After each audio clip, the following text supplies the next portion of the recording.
Olá, boa noite, bem-vindo, bem-vinda. Você fica agora com o que é destaque em Minas nesta quarta-feira. Suspeitos de assassinato em aglomerado da região leste da capital são presos pela Polícia Civil. As investigações apontam que o crime foi premeditado e por vingança. Justiça ouve testemunhas no processo que investiga supostos abusos sexuais de tatuador em estúdio da Savassi, na capital. Câmara Municipal de Nova Lima apura discussão entre vereador e líder comunitário no plenário. Secretaria de Saúde confirma a presença de bactérias da febre maculosa na região da Pampulha e também na cidade administrativa. No Dia Mundial do Diabetes, um alerta sobre a importância do tratamento e do diagnóstico. Metade dos diabéticos não sabe que tem a doença. E não se esqueça que estamos transmitindo o nosso jornal também ao vivo pelo Facebook, na página da TV Band Minas.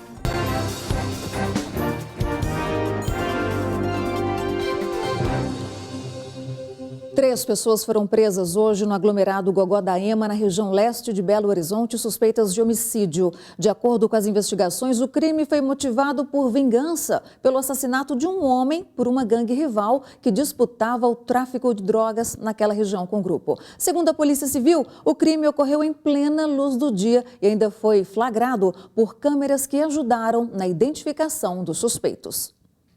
Imagens de uma câmera de segurança mostram a vítima de camisa vermelha no dia 22 de abril deste ano, sentada em uma rua do bairro Jardim Vitória, quando um carro se aproxima e iniciam-se os disparos. César Augusto Coimbra da Silva ainda tenta correr, mas cai devido aos ferimentos.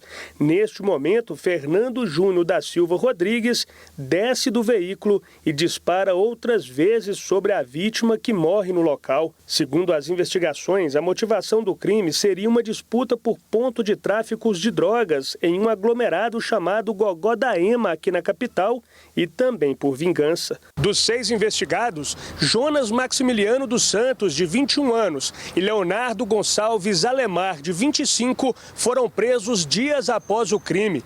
Além de Fernando, que aparece nas imagens disparando contra a vítima, uma mulher identificada como Grace Kelly, de 31 anos, também está foragida. Ela teria passado informações sobre o paradeiro da vítima aos suspeitos. Então esses indivíduos permaneceram fazendo uma espécie de ronda pelo bairro até que localizaram a vítima.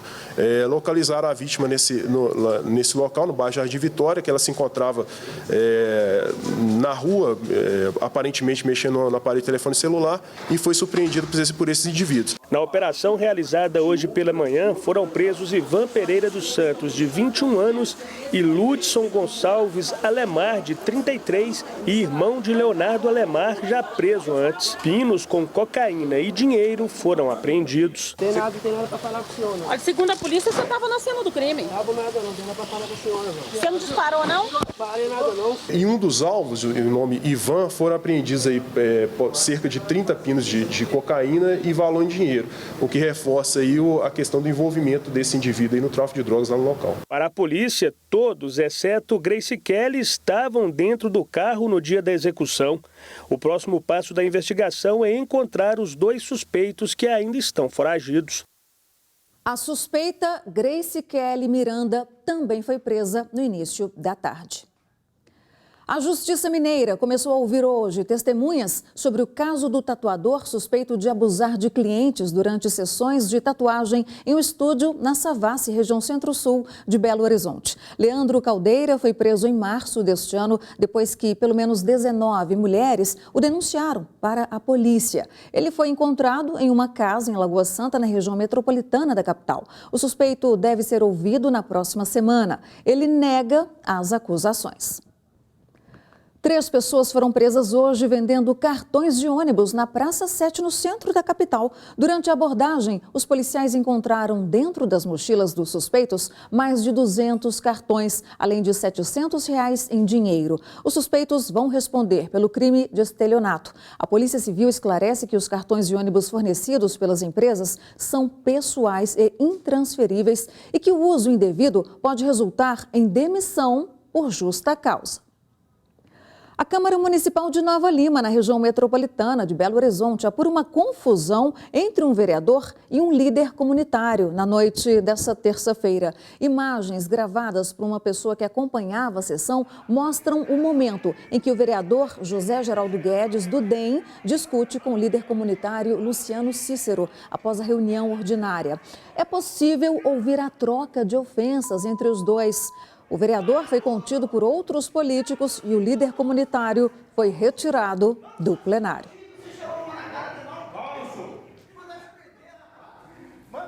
Por meio de nota, a Câmara Municipal de Nova Lima afirmou que, abre aspas, a Casa Legislativa preza pelo direito à manifestação popular e que vai apurar os fatos e tomar as medidas necessárias, fecha aspas. O vereador José Guedes ainda não se pronunciou sobre o caso.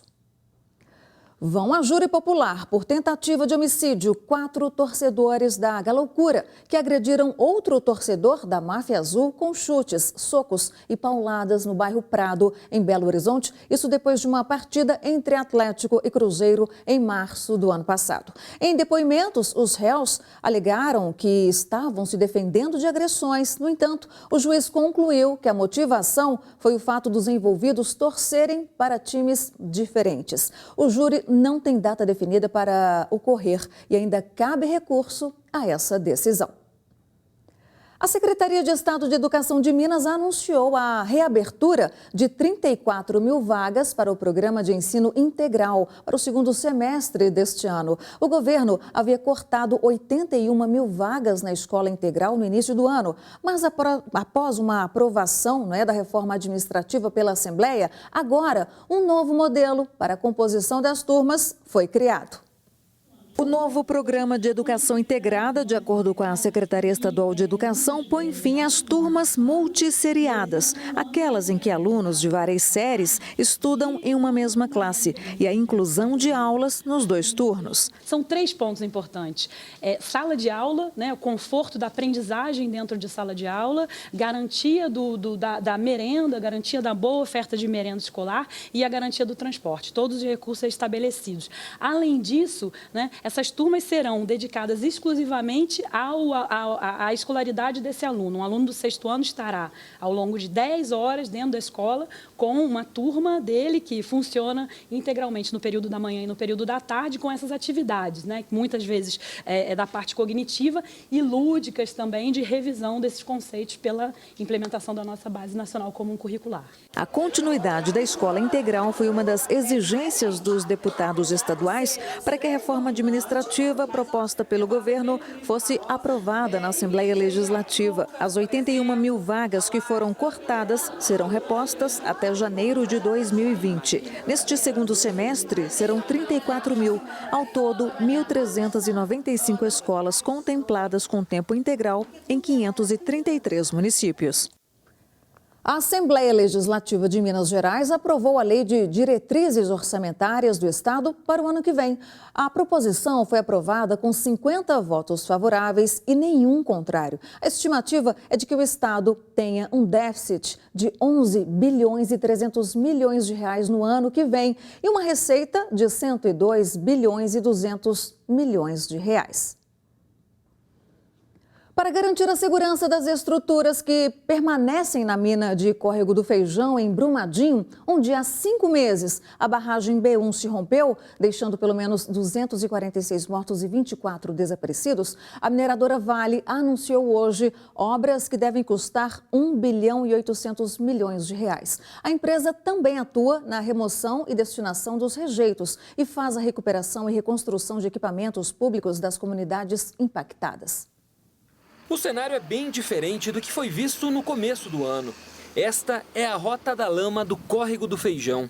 Por aqui, mais de 6 milhões de metros cúbicos de rejeitos de minérios arrastaram casas, parte administrativa da Vale e mais de 300 pessoas.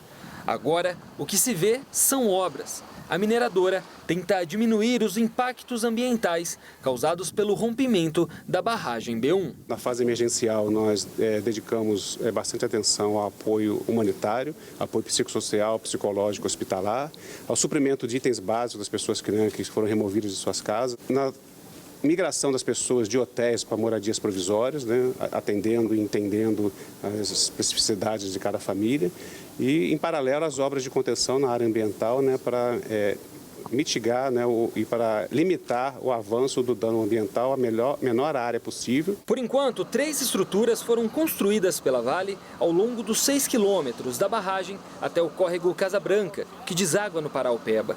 Uma delas é esta, a barreira hidráulica zero. Ela tem a função única e específica de reter a água com rejeitos, sedimentar o rejeito e deixar a água passar com uma turbidez menor. Esta é mais uma estrutura montada pela mineradora Vale, a estação de tratamento de águas fluviais. Aqui, a água do Ribeirão Ferro Carvão chega deste jeito, completamente suja, com rejeitos de minério.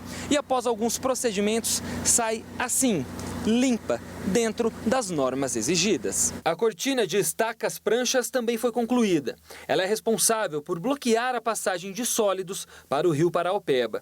Novas obras devem ser realizadas para o período chuvoso, que historicamente começa em outubro. Ainda há 2 milhões de metros cúbicos de rejeitos que podem descer da barragem. A combinação de todas as estruturas de engenharia vai nos garantir que no período de chuva em que a vazão prevista para o córrego Ferro Carvão é acima de 2 milhões de metros cúbicos por hora, que é o dimensionamento que nós temos para a estação de tratamento de água hoje, essas estruturas vão permitir a contenção dos rejeitos e minimizar a chance de extravasamento para o rio Paraopeba. 550 mil metros cúbicos de rejeitos já foram retirados. A estimativa é que a limpeza total das áreas atingidas seja completada em 3 anos. Até 2023 serão gastos quase 2 bilhões de reais. As investigações sobre o rompimento da barragem ganharam um novo capítulo nos últimos dias. A divulgação deste vídeo que mostra uma detonação dentro de uma cava da mineradora Vale, que fica a 1,5 km da barragem que se rompeu. Durante depoimento na CPI da Assembleia Legislativa, que investiga a tragédia, o funcionário de uma empresa terceirizada afirmou que houve detonação no dia do rompimento da barragem. Eu já fui funcionário Vale no passado, entendeu? E os horários de detonação eram em torno de... no horário do almoço. De 11 a meio-dia, alguma coisa assim. O senhor ouviu alguma detonação de explosivos antes do rompimento da barragem? Eu não sei te falar se foi antes ou depois. Eu vi a detonação. A Vale, por nota, esclarece que no dia 25 de janeiro, antes do rompimento da barragem B1, não houve detonação nas minas do córrego do Feijão e Jangada. Após a ruptura, por medida de segurança, foram realizadas 2 detonações que já estavam programadas para ocorrer em distância e com cargas seguras. O que eu tenho conhecimento, como eu sou da área de reparação, meu conhecimento é o que saiu, de fato, do posicionamento formal da empresa, né? A detonação aconteceu às 13h30 em Córrego do Feijão e às 14h30 em Jangada. Veja a seguir, hoje é o Dia Mundial do Diabetes e nós fazemos um alerta sobre a importância da prevenção e do tratamento correto da doença.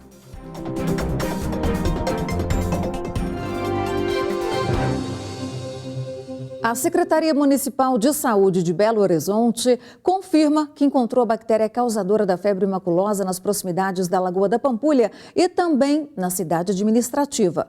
As amostras encontradas nas 2 regiões haviam sido enviadas para análise da Fundação Ezequiel Dias em abril deste ano e a Secretaria disse que encaminhou novas amostras colhidas nesse mês para a FUNED. Por meio de nota, a pasta afirma que intensificou as ações de prevenção da doença nas áreas consideradas de risco.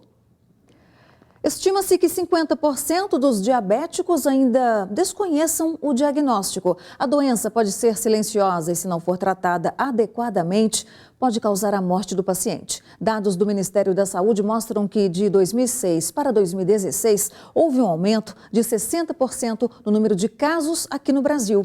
E no Dia Mundial do Diabetes, fazemos um alerta sobre a importância da prevenção e também do tratamento correto.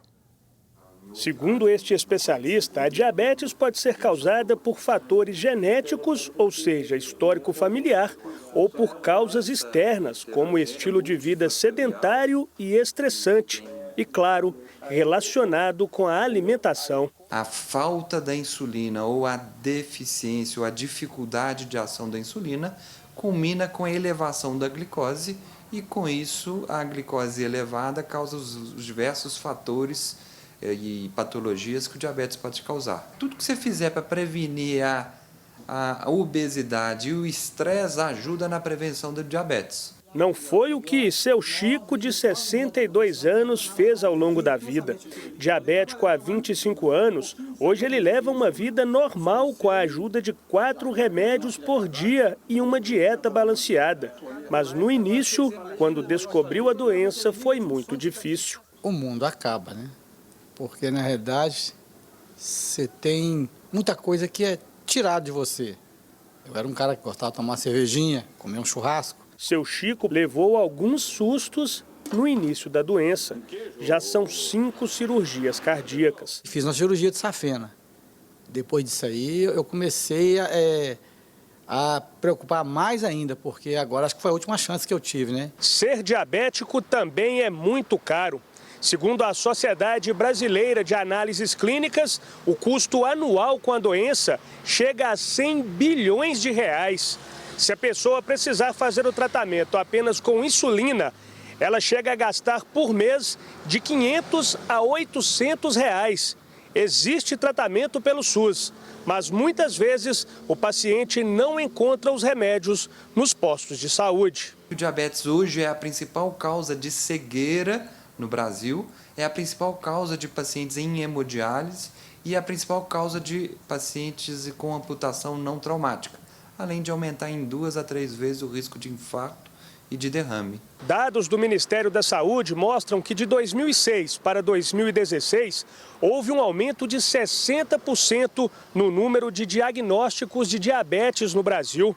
A prevenção é o melhor remédio, mas após estar com a doença, se o tratamento for seguido à risca, o diabético pode levar uma vida praticamente normal. O diagnóstico precoce levado a sério desde o início faz com que a taxa de mortalidade seja idêntica da pessoa não diabética. E o controle fica extremamente fácil e ela pode ter uma vida completamente normal, sem nenhuma sequela do diabetes. A Prefeitura de Contagem, cidade aqui da Grande BH, começou a oferecer o atendimento preventivo para pessoas que são propensas a adquirir o vírus HIV. No grupo definido pelo Ministério da Saúde estão profissionais do sexo, transexuais, travestis e gays, entre outros. Os medicamentos preventivos são gratuitos e fornecidos mediante acompanhamento médico.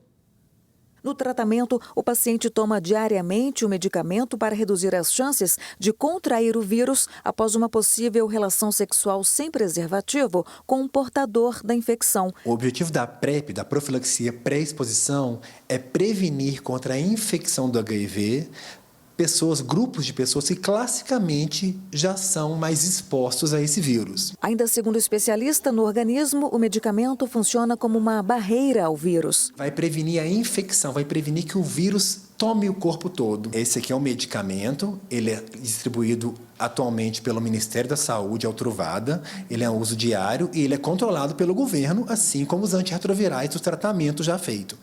Não tem na farmácia, se ele tiver todos os critérios, ele vai começar a usar o medicamento e vai ser consultado também com uma certa regularidade. Mas o infectologista alerta que o medicamento não combate outras infecções transmitidas sexualmente. A gente vai usar a camisinha para as outras infecções, entre elas gonorreia, sífilis, que está uma epidemia no Brasil inteiro, HPV, herpes, hepatites e outras tantas. Esta profissional do sexo, que prefere não se identificar, é a primeira paciente em Contagem a receber o medicamento. Se romper a camisinha, acontecer isso, pelo menos eu vou ficar um pouco mais tranquila, porque eu vou estar assegurada que eu não vou me contaminar. De acordo com o coordenador do programa IST-AIDS e hepatites virais da Prefeitura de Contagem, há hoje na cidade 1.557 pacientes infectados em tratamento. Paciente que não esteja infectado, pelo vírus HIV pode comparecer e contar com a PrEP. Enquadrando-se no grupo de risco preconizado, será disponibilizado o tratamento para ele. Contagem é a 6ª cidade de Minas que passa a ofertar o serviço. Atualmente, Belo Horizonte, Juiz de Fora, Passos, Uberaba e Uberlândia oferecem o medicamento PrEP. Interessados em receber o tratamento devem procurar o Centro de Consultas Especializadas Iria Diniz, em Contagem. Veja a seguir, usar o celular dirigindo aumenta 5 vezes o risco de causar um acidente de trânsito.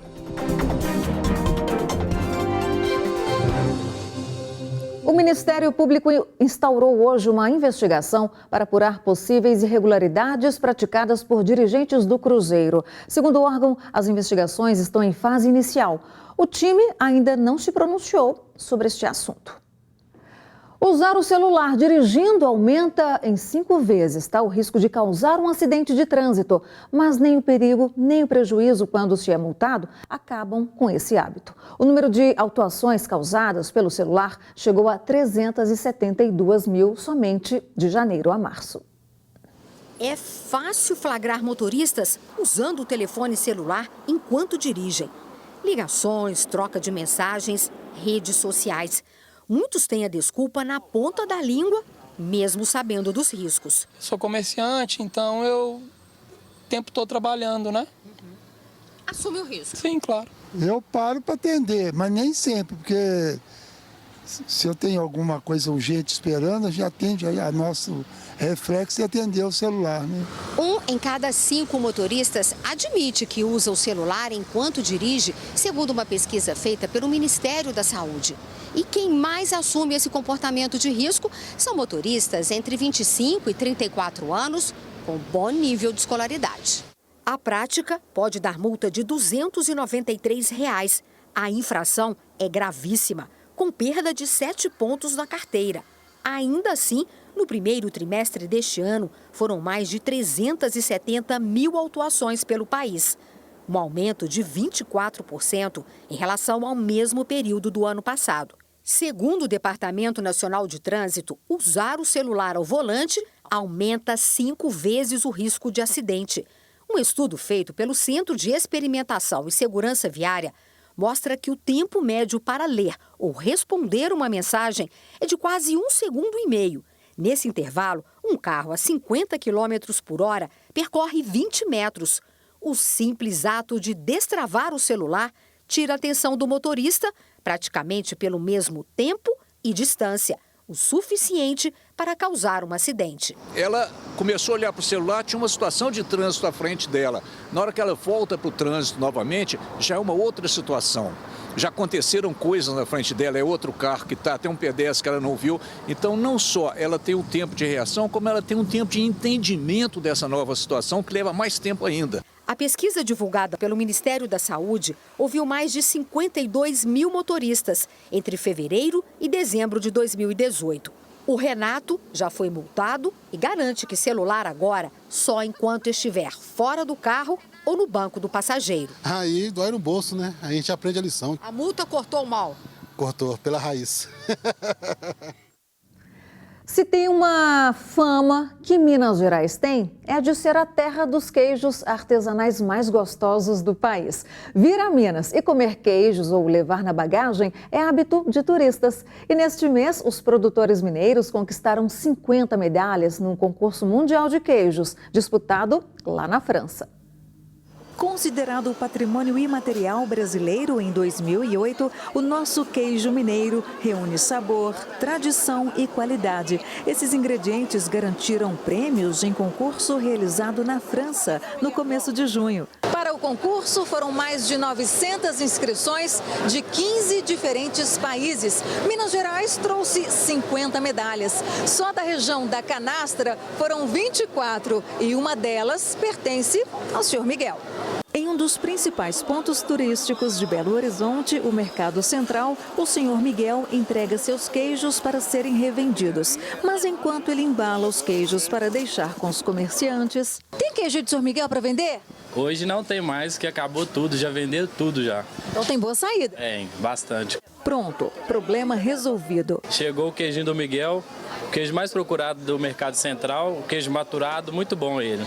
Rodrigo e o pai dele foram os primeiros a acreditar na qualidade do queijo do Sr. Miguel. A gente acreditou no queijo dele, que de cara já a gente já viu que parece ouro, né? Queijo é bastante procurado, vende bem? Demais, é só botar na banca que vai embora. A relação do Sr. Miguel com o queijo vem da infância. Com 6 anos eu já subia numa banquinha de madeira e ajudava minha mãe a espremer queijo, né? E qual será o segredo deste queijo, agora premiado e reconhecido mundialmente? Tem que ser uma equipe afinada, isso é igual um time de futebol. Se não tiver um bom leite, não tem um bom queijo. E depois do reconhecimento em forma de prêmio... Acho que aumentou a nossa responsabilidade, porque um queijo ouro ou qualquer uma medalha que o queijo ganha, eu acho que é uma responsabilidade a mais para o produtor. Este especialista lembra que Minas é o maior produtor de leite do país, a matéria-prima do queijo. A grande maioria desses queijos nossos estão entre 500 metros de altitude a 1.100 metros, e é onde você tem a grande maioria das regiões produtoras se enquadrando aí. Com isso, você cria um microclima, um terroir próprio para a produção de queijos. Então, isso favorece Minas Gerais nessa expressão. Obrigada pela companhia, boa noite e até a próxima.